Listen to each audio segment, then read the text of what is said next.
Good morning to all of you. Today I am recording the video lesson for day 11.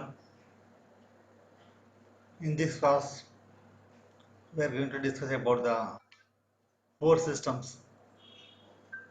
So basically, the our topic is four systems. So this is the part of a statics.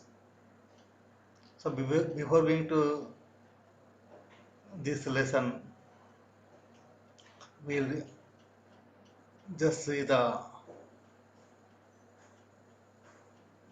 introduction about this engineering mechanics and our courses.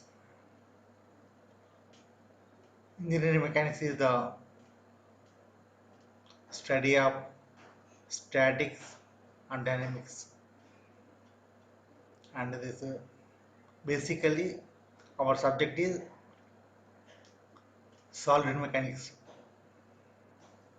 This solid mechanics is comprised of the two topics, namely engineering mechanics and strength of materials. Now the first one is the engineering mechanics.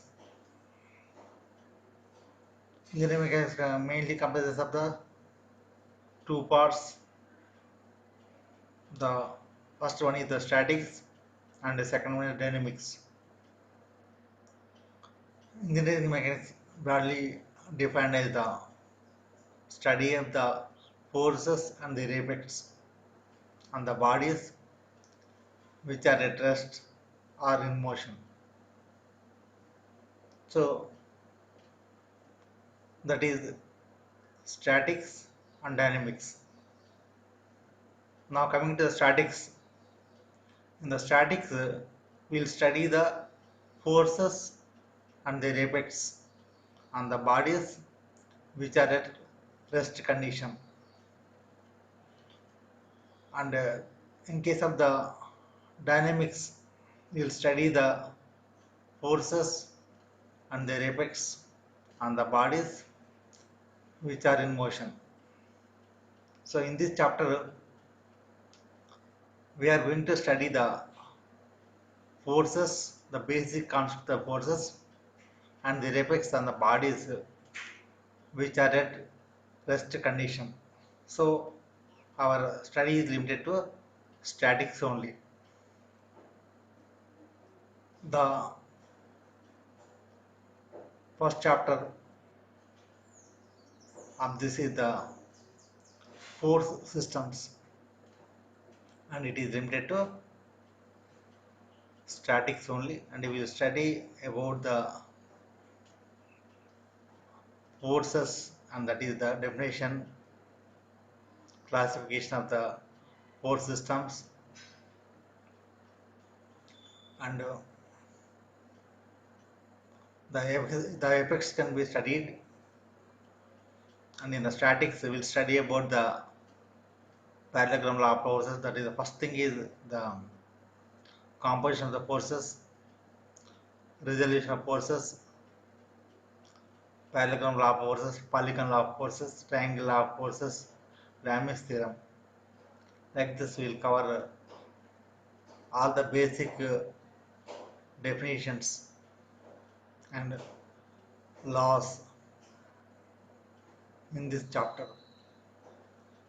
So basically, to study the force, first of all we should have an idea of the force, and then we can enter into the subject. So for that I have prepared the PPT for today's lesson, and now we'll go by PPT.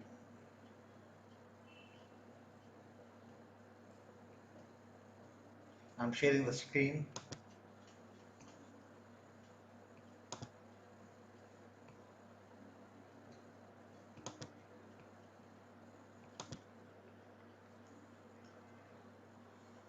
The today's topic is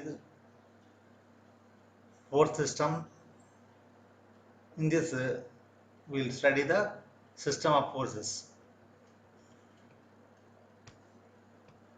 the objectives of lesson. So we'll study about the forces, that is the definition of force and system of forces. So basically, as we studied engineering mechanics is the study of the forces and their effects on the bodies which are at rest or in motion.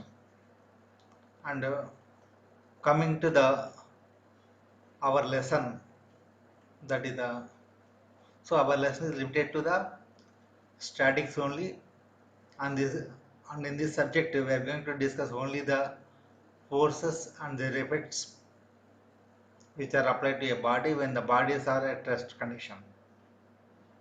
And before going to define the force, we should have the some idea about the system of units. And basically we got the four systems, that is the any physical quantity can be expressed in some unit.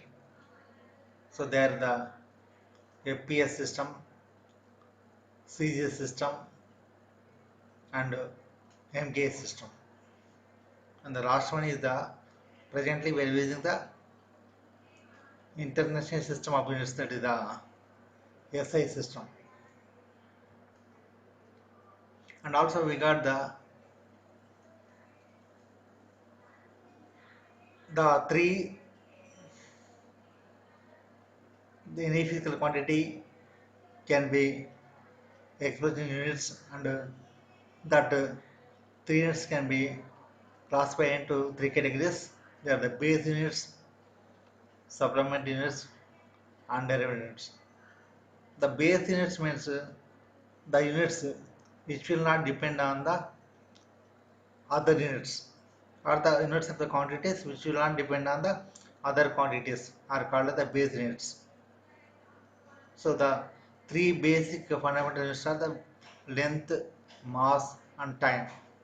And also in the SI units we also have the some other quantities like current, temperature, luminous intensity, quantity of substance. So and their length, their unit is length is, for the length it is meter, m. For the mass it is kilogram, kg. For the time it is second. Yes, like that we got the base units. And also we got the supplementary units. They are the plane angle and solid angle. So they are used for the measurement of the angles. Next, the derived units. The units of quantities which are derived from the other quantities, or which are depending on the other quantities, are called as the derived units. For example, area. Area is equal to length into width. The unit becomes the, for the length it is also meter, and for the width also meter. The area unit for the area becomes the meter into meter, it becomes square of the meter, so square meter. And for the volume it is cubic meter. And for the density it is mass by volume, it becomes the kg per cubic meter. And for the velocity it is meter per second. And for the force, force is nothing but the what F is equal to ma, mass into acceleration. So it is equal to kg into meter per square second. So for that we got a specific unit defined as a unit Newton. The unit defined as Newton. So 1 Newton is equal to 1 kg meter per square second. So the force is measured in newtons. If the value of the force is more then it can be expressed in kilonewtons or meganewtons like that. And for the power it is watt. Now we'll come to the force. So this is the main thing that we have to define. So how to define a force? The force can be defined as an agent or agent which will cause a change or it tends to change the state of a body. The force may be defined as the agency which changes or tends to change the state of a body to the rest or to uniform motion. So if we take a body at rest condition, apply some force, then the body will move or it will tend to move. It will cause the state of the, it will cause the change in state of the body. And if a force is applied to a moving body, if the force is applied in the same direction as that of the motion, then it produces acceleration, the velocity increases. And if the force is applied to a body in a direction opposite to the motion, then that force will produce the retardation or the velocity reduces. It may come to zero, its direction may change or its magnitude may reduce. So the force will cause the change in state of the body. That we must note that the force is applied to a static body. The force may set the body into motion, or if the force is applied to a moving body, then the change of velocity occurs. That means it may change the velocity. If it is applied in the same direction, the velocity increases. If it is applied in the opposite direction to that motion, then the velocity reduces. So, however, it produces a change in state of the body. So, and due to the application of this force to the body, the state of the body may be going to the rest condition, or it may be set a uniform motion, or it may set some motion in the body. So this agency is called as the force. So the force is having some capacity to change the state of a body, and every force will have a definite direction, magnitude, and point of application and nature. So now the specification of the force. So it is also called as the characteristics of a force.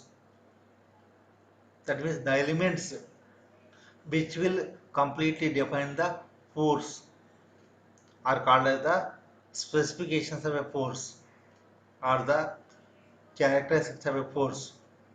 So we got the four specifications for the force.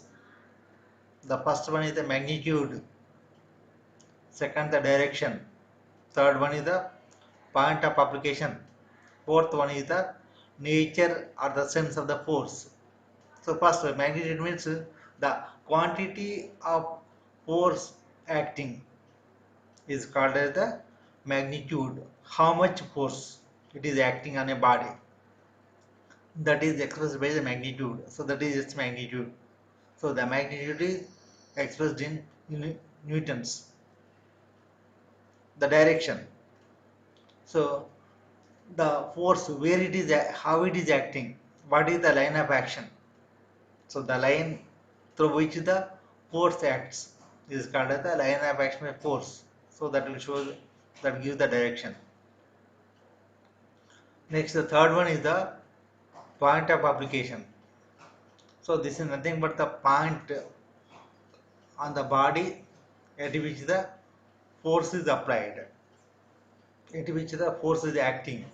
That point is called as the point of application. And the last one is the nature or sense. That means the applied force produces which kind of action, whether it produces elongation or it produces contraction. Depending on the nature, it is classified into tensile force and compressive force. If the applied force produces a elongation, that is tend to increase the length, then that force is called as the tensile force. And if the applied force produces contraction or tend to reduce the length of the body, then it is called as the compressive force. And now we'll see that these are the figures. In these figures, the figure 1a and 1b, there are two forces shown. First we see the figure A. Here a body is subjected to a force of 10 newtons acting horizontally towards right at point C. So here the 10 newtons is the magnitude, and the line passing through the point C will give the direction. That means it is acting horizontally, that is making 0 degrees with horizontal towards right side. So that is the direction, and the force is acting at point C. So that is the point of application. The point C is the point of application, and here it is a tensile force because it produces a elongation in the body. It will tend to increase the length of the body and produces elongation. So it is a tensile force. So like this, it has got 10 newtons acting horizontally at point C, and it is of a pull type force, and we also call it as a tensile force. Now coming to the figure 1b, here a force of 50 newtons acting at an angle of 30 degrees with horizontal and acting in the downward direction to the body at point C. Now if you see the magnitude, so how much it is? 15 newtons, that is the magnitude. Now coming to the direction, so it is acting at an angle of 30 degrees to the horizontal and downwards, that is the direction of the force. Now coming to the point of application, so it is acting at point C, that is the point of application. And coming to the nature, it is a push type force, and this kind of force will try to reduce the length and it produces a contraction. So it is taken to be push type force, or it is nothing but a compressive force. So like this, the force can be completely defined by the four parameters, and they are called as the specifications of the force. So they are the magnitude, direction, point of application, and nature. Now coming to the system of forces. So basically there are the force systems are broadly classified into two types, as coplanar forces and non-coplanar forces. Coplanar forces means the coplanar force system means the forces which are acting in on the same plane are called as the coplanar force system. And if all the forces in the system are not acting in the same plane, then it is termed as the non-coplanar force system. Now coming to the picture here, first we will discuss about the coplanar forces. That means in this case we will discuss the forces which are acting in the same plane. If we take any plane, xy plane, yz plane, zx plane, any one plane, if all the forces are acting in the same plane, then they are called as the coplanar forces. Now in the coplanar force also we got the four types. So first one is the concurrent forces, second one is the parallel forces, third one is the non-concurrent forces, fourth one is the collinear forces. So first we will discuss the concurrent forces, the forces which are acting in the same plane and they are meeting at a point, then they are said to be called as the coplanar concurrent forces. Here in this first figure, the forces are meeting at a point. Now coming to the second category, in this case, here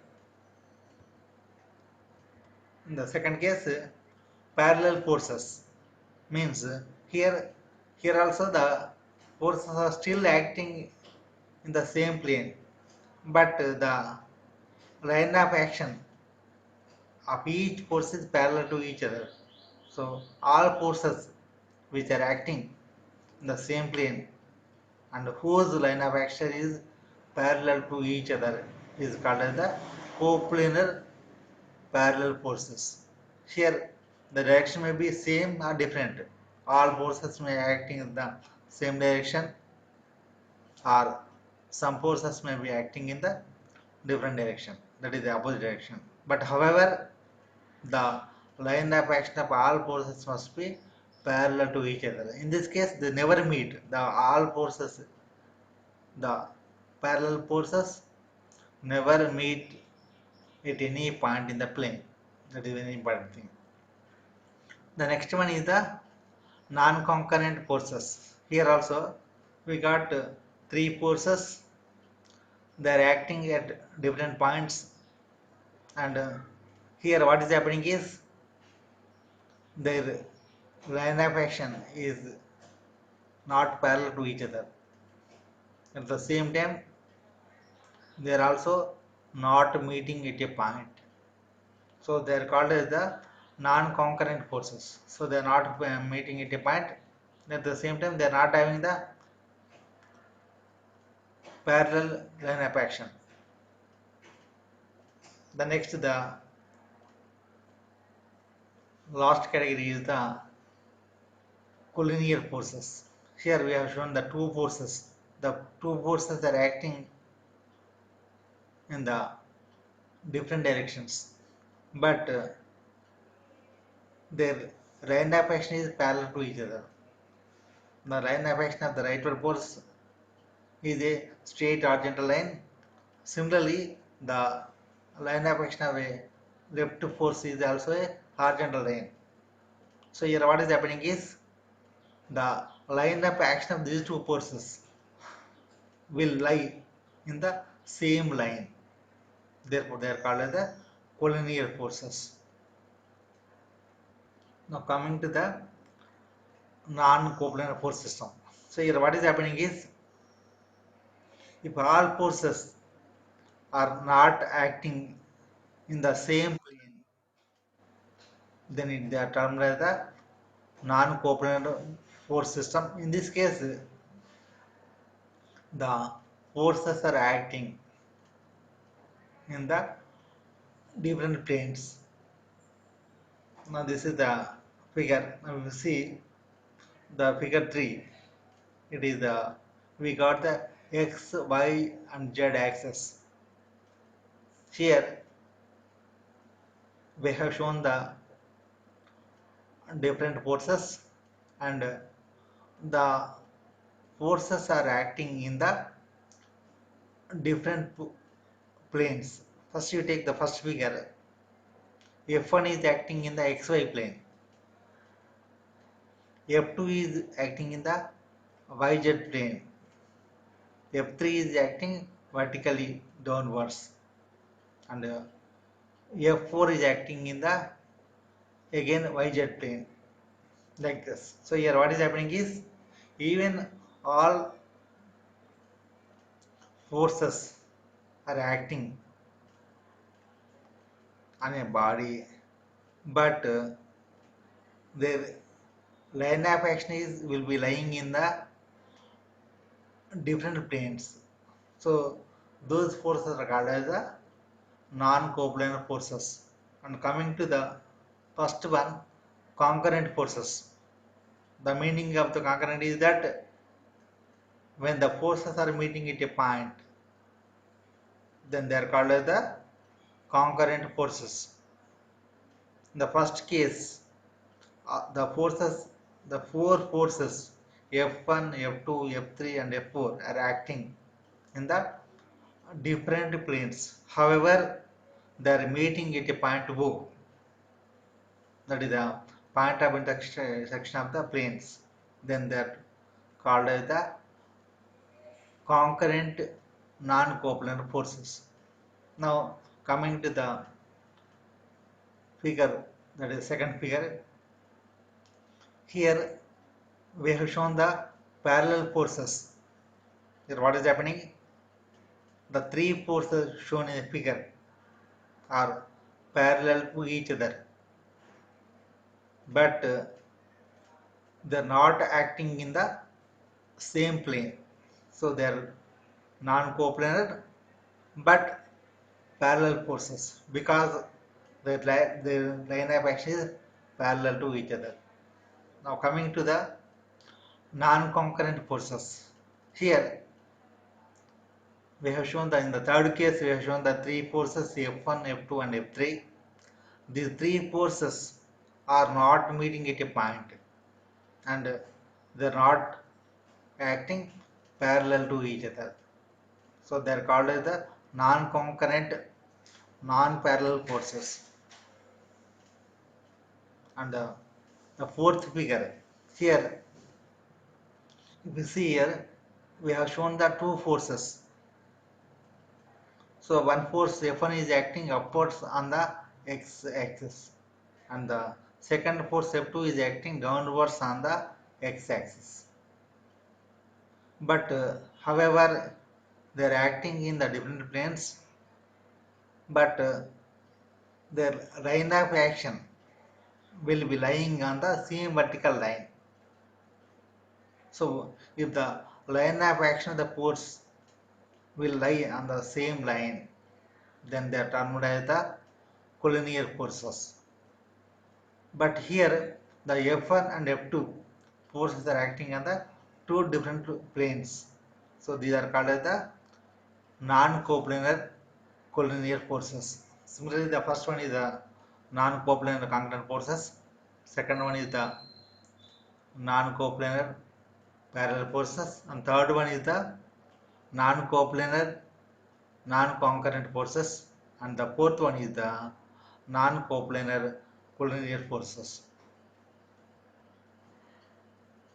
Now, depending on the, so that is the first one is the depending on the line of action of the forces, the system of forces is classified as like this. That is in the four characters as concurrent forces, parallel forces, collinear forces, and non-concurrent and non-parallel forces. So this already we have discussed. Anyhow, we will see. The first one is the concurrent forces, means the line of action of the forces intersect at a point. That means if the forces are meeting at a point, then they are called as the concurrent forces. And in the figure 4, the figure A will give the non-coplanar concurrent forces.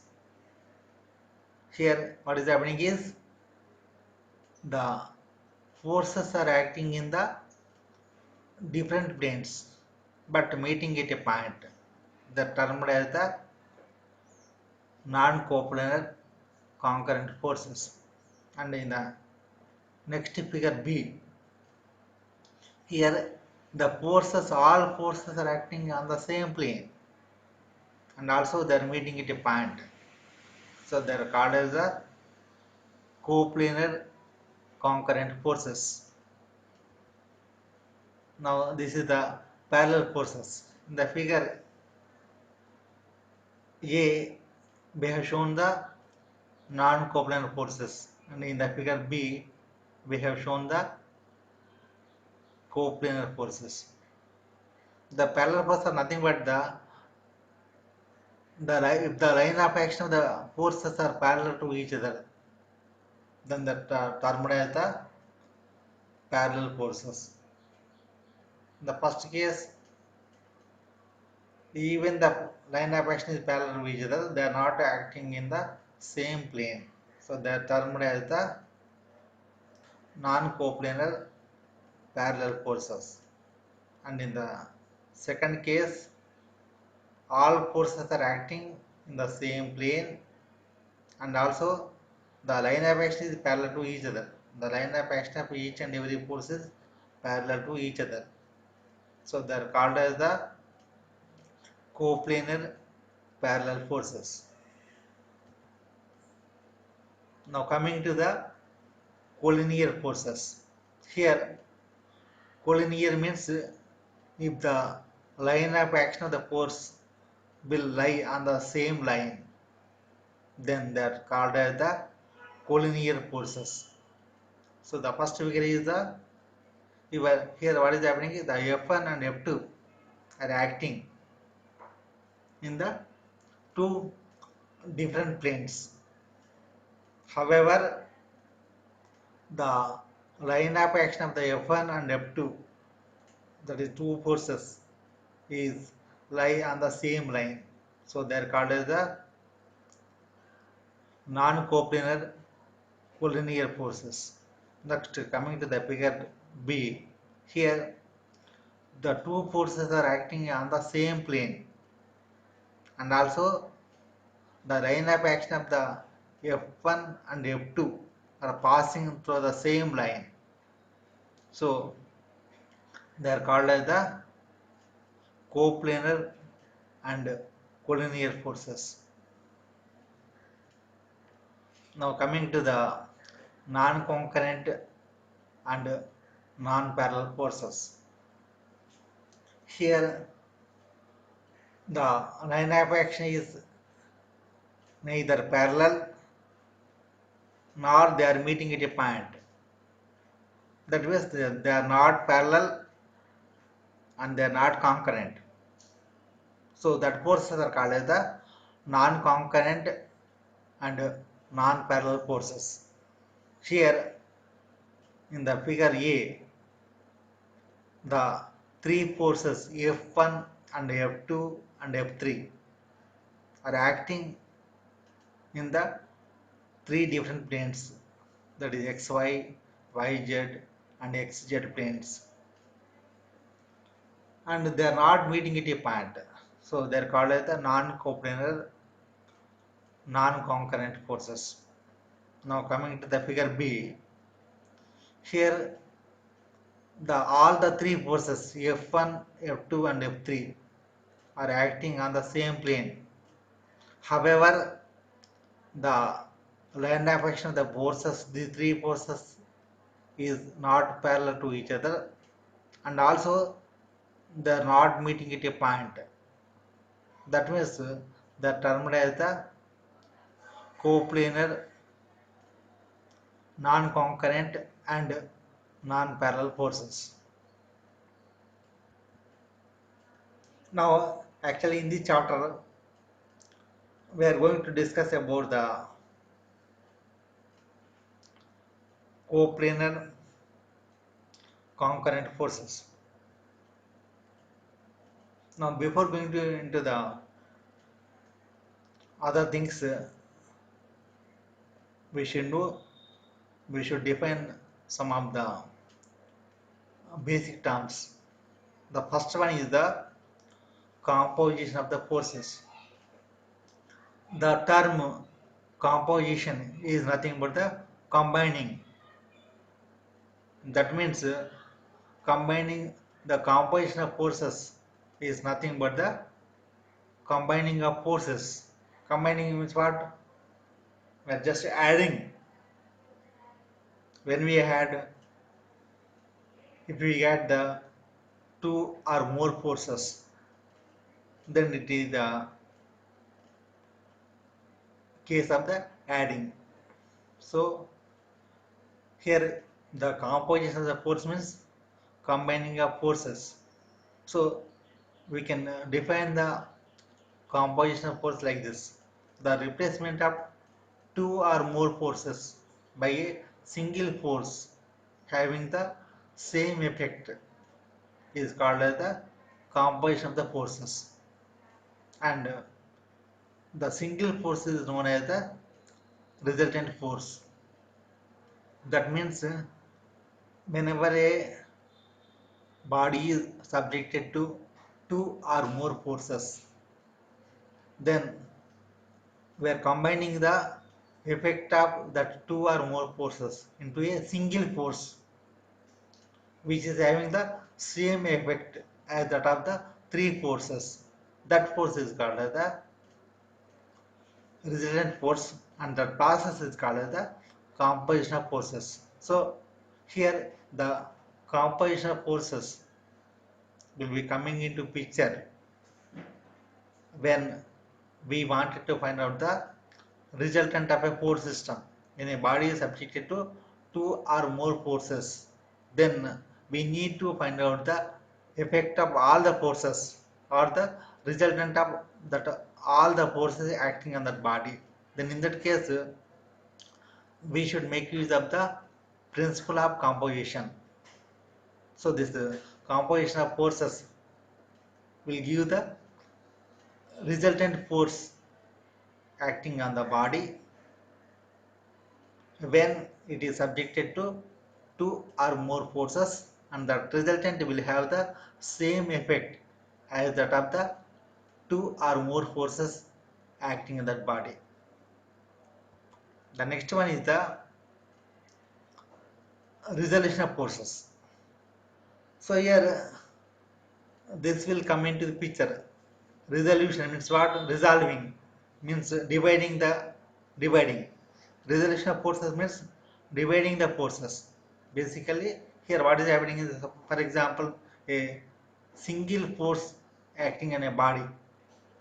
But in sometimes we need to divide that force or resolve that force into components, that is two components along the plane. Sometimes what is happening is some force is acting but the direction is not parallel to that plane on which it is acting.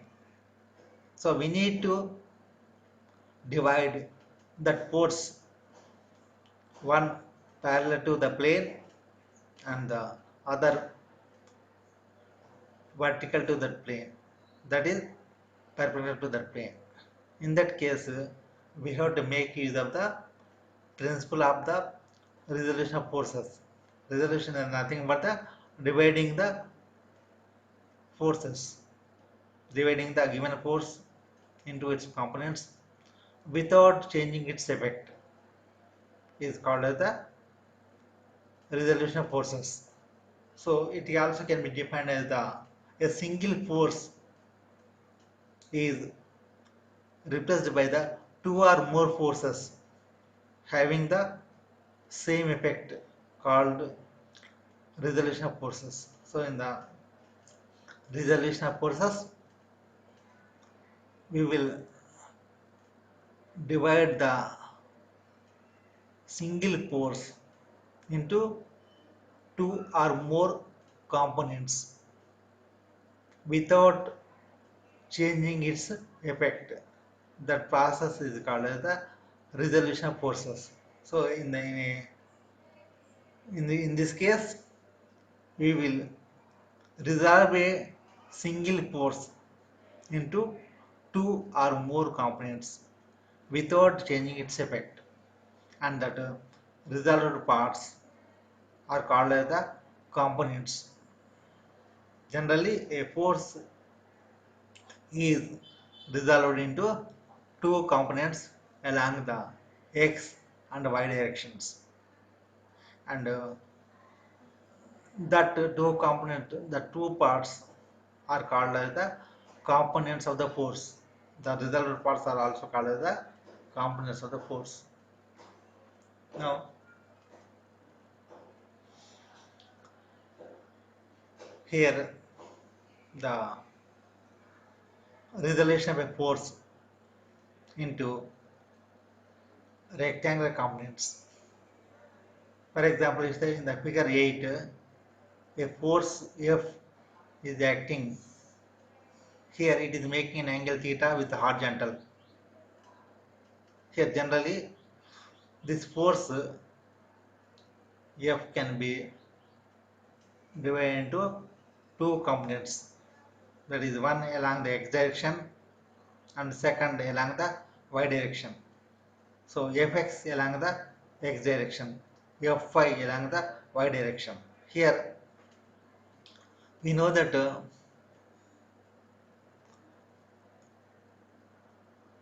Fx is equal to F into cos theta, and Fy is equal to F into sin theta, because here the horizontal component is say Fx and the vertical component is say Fy. Here the cos theta is equal to Fx by F, or Fx becomes F into cos theta. Similarly, in the figure, the sin theta is equal to Fy by F, or Fy is equal to F into sin theta. Here, theta is the angle made by the force with horizontal, and F is the magnitude of the force acting on the body.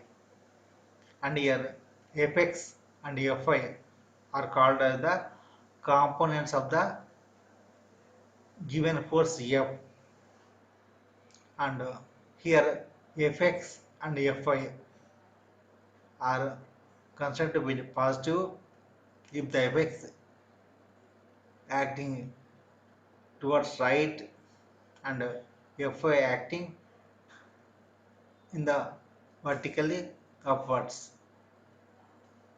If the Fx acts in the left side, it is taken to be negative, and if the Fy acts vertically downwards, then it is taken to be negative.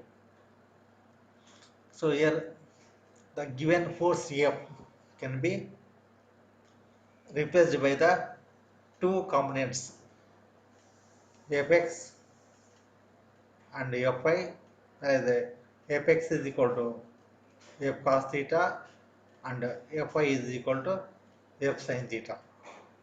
So this is called as the resolution of the force into rectangular components. Rectangular means here the components which are mutually perpendicular to each other. Then they are called as the rectangular components. Here Fx and Fy, both Fx is in a horizontal direction and Fy is acting in the vertical direction. The angle between the Fx and Fy, nothing but the angle between the x and y axis. It is 90 degrees. So the components resolved along the x and y, that is nothing but the Fx and Fy, are called as the rectangular components. Here Fx is equal to F cos theta and Fy is equal to F sin theta. Now we'll stop the today's lesson at this point, and in this class we have discussed about the engineering mechanics and the some of the units, and force, the definition of the force, specification of the force, we got the four specifications for the force, and we have studied the specifications of the force by the figures, and system of forces. Basically, we got the two system of forces, that is the coplanar and non-coplanar system. And coplanar means if the all forces are acting on the same plane, the forces which are acting on the body whose line of action lies in the same plane are called as the coplanar forces. And whereas the forces whose line of action does not lie in the same plane are termed as the non-coplanar forces. And we also got the four system of forces, that the concurrent forces, parallel forces, collinear forces, and non-concurrent and non-parallel forces depending on the line of action. Next, we have studied the composition of forces and resolution of forces. In the composition means basically the combining of the two or more forces acting on a body which is having the same effect as that of the two or more forces is called as the composition of the forces. The replacement of two or more forces by a single force which is having the same effect as that of the two or more forces acting on the body is called as the composition of the forces, and that single force is called as the resultant force. Next, the resolution forces. Here, a single a single force is divided into two or more components, and that forces are called as the components of forces, and the process is called as the resolution forces. So it can be defined as like this: a single force is replaced by two or more forces having the same effect is called as the resolution forces. And we have resolved a force F acting at angle theta with horizontal into two components. One is the fx is equal to horizontal component fx is equal to f cos theta, and vertical component fy is equal to f sin theta. So this is about these are the things that we have learnt in this class, and we will continue in the next class. The remaining things we will study in the next class.